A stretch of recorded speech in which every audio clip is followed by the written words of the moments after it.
Deuxième rencontre, ou plutôt premier direct dans ce jour de rugby, c'est le Stade Toulousain qui affrontait Pau, direction Ernest Vallon. Toulouse, quatrième avant cette journée. Toulouse qui est l'équipe la plus impactée par les doublons avec le 15 de France.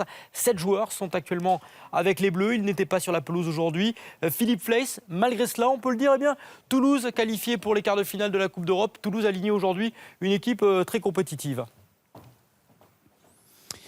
Oui, Guillaume, une équipe très expérimentée pour ce Stade Toulousain qui voulait poursuivre sur cette belle dynamique avec des internationaux, ex-internationaux, à commencer bien sûr par Thierry Dussautoir, suivi de Ghiraldini, le talonneur italien, ou bien encore Toby Flood ou Maxime Médard sous l'œil de Jean-Marc Doussin, quelques internationaux libérés par Guinoves pour venir encourager leur équipe. Mais un début de match à l'avantage des Palois avec Maxime Médard justement contré par Julien Pierre, ballon récupéré, l'action a été très longue, on vous a ellipsé cette action avec un nouveau temps de jeu des Palois qui reviennent à 1 mètre de la ligne, ballon ramassé par le talonneur Thomas Bianchin qui aplatit le premier essai après quasiment 3 minutes de possession de balle. Les Palois qui trouvent l'ouverture dans ce début de match avec ce premier essai signé Thomas Bianchin. Ça fait 7-0 pour des Palois qui préparent ce rendez-vous depuis 3 semaines et ce match reporté face à Lyon.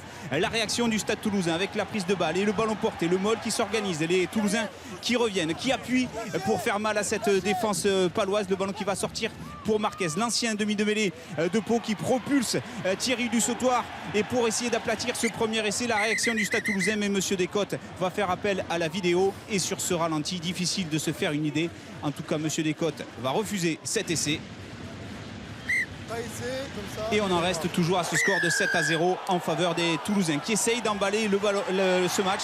Ils ont énormément de munitions, ils ont beaucoup de ballons les Toulousains, et ils ont surtout cette capacité à faire mal à la défense de Pau, à enchaîner les temps forts, à multiplier les temps de jeu. Auprès, on n'y parvient pas, donc on essaye d'élargir avec Fritz qui peut décaler Ghiraldini, le talonneur international italien repris à 5 mètres de la ligne. Il n'est pas tenu, il se relève et il va aplatir en coin l'essai. Mais non, il manque encore quelques centimètres à Ghiraldini. Les Palois se mettent à la faute. Carton jaune infligé à Ben Mouen. Toujours rien pour le Stade Toulousain qui domine de façon ultra cette première période, mais les Toulousains qui sont toujours bredouilles et qui continuent d'accélérer, d'essayer d'insister avec la charge de Galland repris à quelques centimètres de la ligne. Le jeu qui va pouvoir rebondir avec Marquez pour Tekori. Encore une fois, on pilonne la défense. Nouveau point de fixation pour les Toulousains qui insistent avec Toby Flood qui peut passer les bras pour Florian Fritz qui décale.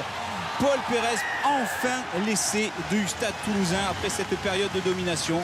L'essai signé du Samoan Paul Pérez. Il a fallu attendre la 21e minute dans cette première période pour que les Toulousains trouvent enfin la faille dans la défense de Pau. Mais voilà, Toulouse, 5 minutes plus tard, va anéantir ce retour pour ce ballon haut mal négocié par Maxime Médard. Encore une approximation des Toulousains. Ratoulou qui a récupéré le ballon, qui peut servir Julien Fumat pour en inscrire le deuxième essai des Palois.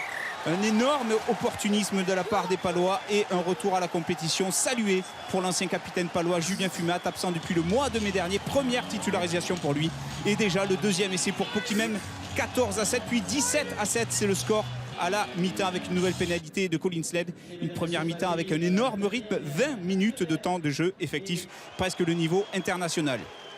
Rien à voir en deuxième période avec un rythme qui va baisser très nettement. Les Toulousains prennent les points pour essayer de se rapprocher au score.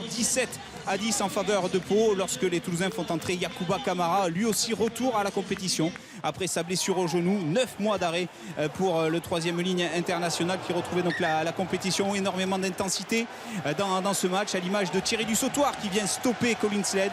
Et le buteur néo-zélandais un petit peu touché qui va perdre sa régularité. Premier échec de 50 mètres, un deuxième de 40 mètres et un troisième échec consécutif pour les Palois qui auraient pu prendre le large. 3 échecs consécutifs pour Colin Sled, mais les Palois sont toujours devant 17-10. Simon Mannix en redemande. Son équipe est en train de réaliser un exploit majuscule sur la pelouse d'Ernest Vallon. Elle qui avait été battue sévèrement, plus de 50 points la saison dernière à la même période de la compétition. On est à 3 minutes de la fin. Une énorme erreur de Kunatani qui va écoper d'un carton jaune sur cette action.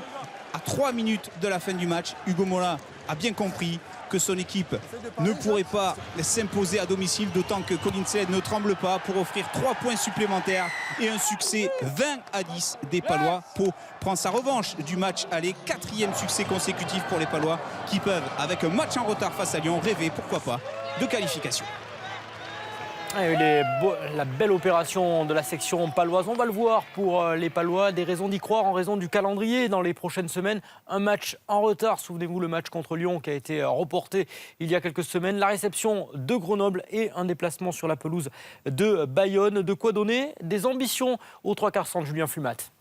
Ouais, justement, je pense que c'est maintenant qu'on va voir si on a vraiment franchi un palier, quoi, parce que on va enchaîner des matchs à domicile. Il va falloir qu'on soit capable de reproduire ce genre de prestations en mettant plus de jeux encore sur 80 minutes. Et dans ce cas-là, on pourra prétendre peut-être à quelque chose d'autre.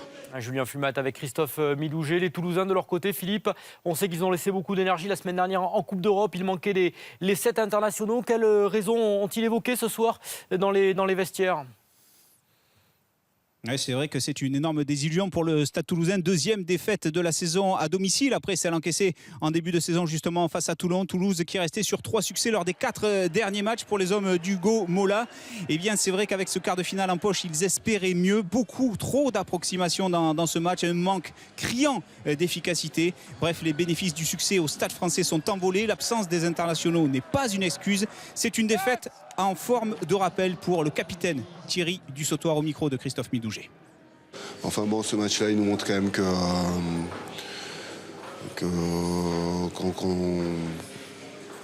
rugby, il faut garder de l'humilité, que même si on a fait un dernier mois intéressant, on a encore besoin de travailler pour se maintenir à un très haut niveau. Donc autant que ça nous arrive maintenant, que ça nous remette tous en question suffisamment pour continuer à travailler et continuer à progresser.